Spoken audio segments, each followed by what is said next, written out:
Hi everyone, I'm Charita Gabriel and I will discuss to you the chapter 10, which is the power tools and shop equipment. So for our learning objectives, at the end of chapter 10, students will be able to first identify commonly used power tools, second, identify commonly used shop equipment, third, discuss the proper use of power tools and shop equipment, and lastly, describe the safety procedures that should be followed when working with power tools and shop equipment.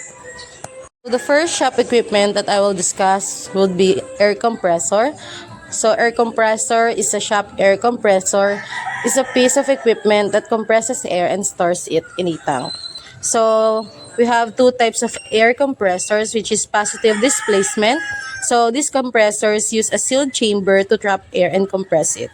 So example dito is yung piston, screw, and scroll compressors. And the second one is the rotodynamic. These compressors use rotating blades to accelerate the air and increase its pressure. Ang example naman dito is yung axial compressor. So the safe use of compressed air is first, use eye protection. Second, keep a safe distance. Third, use the right tools. Fourth is inspect tools before use. And lastly, use a safety nozzle. I will discuss to you the air and electrically operated tools. The first one is the impact wrench. So it is a power tool that uses compressed air to deliver high torque, allowing you to quickly and easily loosen or tighten nut and bolts. So, meron tayo nito at nakagamit na tayo nito nung sa Metalworks. Sa Metalworks nakagamit na tayo nito. So, there are three types of impact wrenches. The pneumatic impact wrench, ginagamit to sa mga heavy-duty tasks, automotive repair and construction. Second is electric impact wrench. This is commonly used in home repairs or automotive work. Last is the cordless impact wrench. Ito yung impact wrench na hindi na kailangan na nakasaksak. So, convenient sa gamitin. And lastly, hindi ko nasama, which is the hydraulic impact wrench. Ginagamit to it is commonly used in extremely heavy-duty applications or large construction projects. So the next one is air ratchet. It is a handy tool that uses compressed air to provide a controlled and efficient way to tighten or loosen nuts and bolts. So, itong air ratchet, parehas lang sila ng ginagawa nung impact wrench, pero ito kasing air ratchet, mabilis siya. Kumbaga mabilis yung yung operation niya, and nakakapag loosen and tighten siya sa mga masisikip na na lugar or na space. So in working, I will help you to choose which one would be the best to use. So choose an air ratchet when you need precise control and lower torque. And choose an impact wrench when you need high torque and speed for heavy-duty applications. Next is die grinder. Die grinder is commonly used air power tool, which can also be used to sand or remove gaskets and rust. So itong die grinder, it is rotary tool. Ginagamit siya minsan sa pag-grinding, pagsasanding, polishing, or cutting applications. So, meron siyang dalawang types, which is the electric die grinders. Ito yung cordless or hindi na kailangan na nakasaksak. Next is the pneumatic die grinders. Ito yung ginagamitan ng compressed air para magkaroon ng high speed or para mabilis yung operation niya. Air drill. It is a powerful tool that uses compressed air to rotate a drill bit. 'Di ba meron tayong electric drill. Ito naman yung electric drill kasi ginagamitan siya ng electricity. So kailangan siyang isaksak para magamit. So ito namang air drill, ang nagpapaganit dito is yung compressed air. Mas maganda siya gamitin kasi yung air drills, it provides superior power compared to electric drills. So mas maganda siya gamitin sa mga tough materials, unlike sa electric drill. So next is air blowgun. Ito naman yung pangtanggal ng mga alikabok, debris, or other particles na nandoon sa mga ginagawa nyo. So kahit mga nasa masisikip siya, kaya niyang tanggalin yung mga alikabok kasi kung makikita nyo sa picture, manipis yung dulo niya. Operated grease gun. This is a powerful and efficient tools that significantly improve the lubrication process. Madalas siyang ginagamit sa automotive repair shops, sa paglulubricate ng mga paglalangis ng mga vehicle components, and sa mga manufacturing facilities na mini-maintain yung mga machines nila, yung mga ginagamit na machines is maayos yung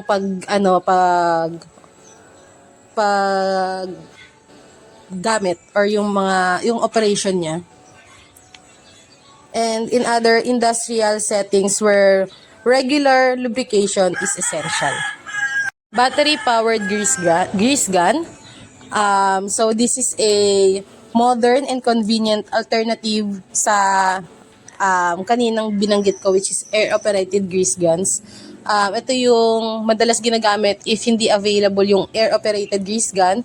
Kasi itong battery-powered grease gun is cordless siya. So, convenient siya sa paggamit. Unlike kapag ginamit mo yung kaninang diniscuss ko, hindi mo na, itong battery-powered grease guns is madali mo na lang siyang magagamit kahit saan mo siya dalhin, is sobrang convenient niya.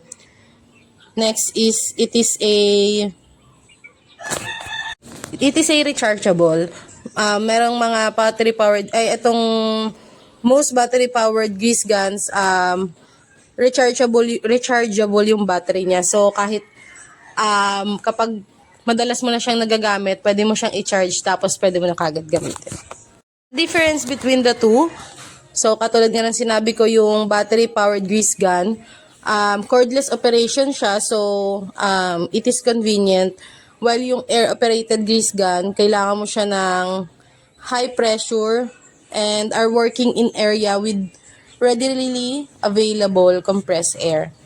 So, yung pipili ka dun sa dalawa, pipiliin mo yung mas maganda doon sa working environment mo. Or kung ano yung pinaka-available. Or yung pwede doon sa working environment mo. And next is the trouble lights. I will discuss to you the different kinds of trouble lights. So the first one is incandescent lights. So it is a filament that produces light when electric current flows through the bulb. So ito yung dating standard trouble light. Tinatawag din siya dating work light.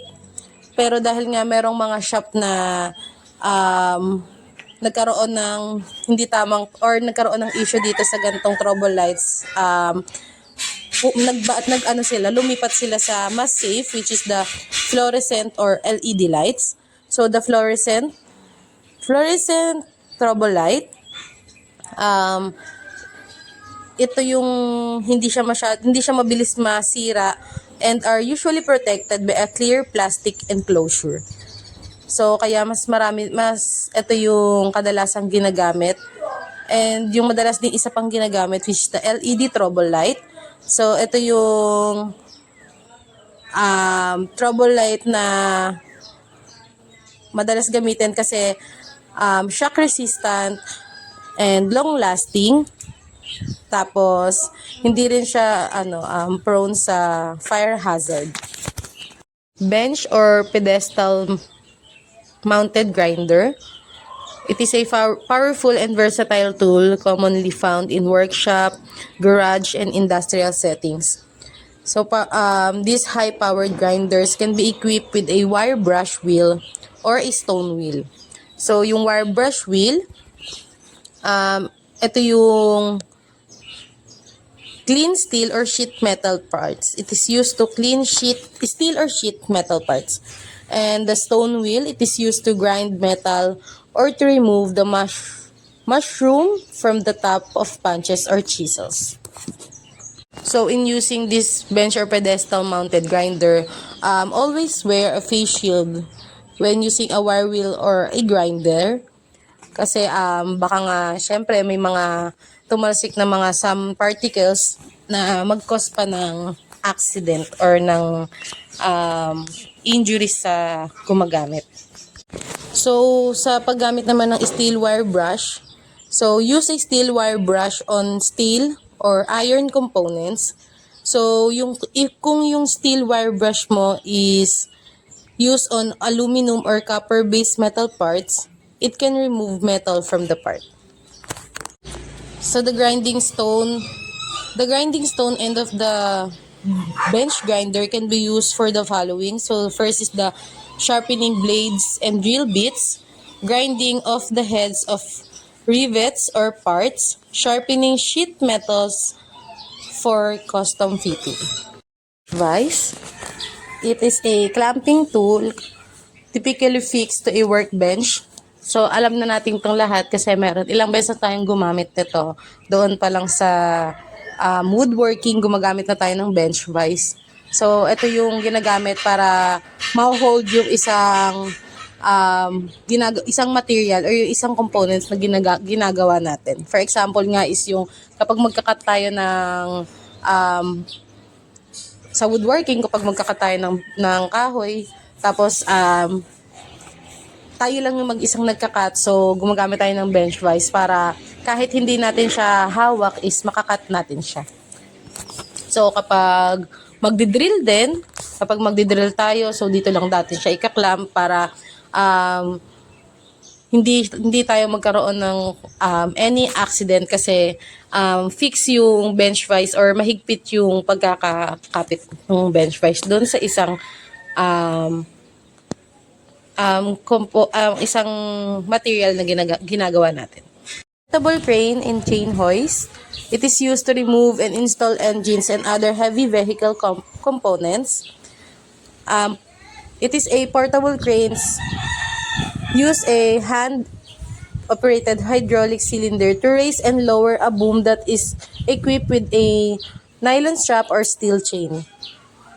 So, to the safe use of portable cranes, always be sure to attach the hooks of the portable crane to a secure location on the unit being. So, kapag ginagamit mo tong portable crane, dapat siguraduhin mo na yung hook niya is maayos yung pagkakakabit niya or dapat hindi siya malalaglag or matatanggal. So, dapat always check before using this type of crane.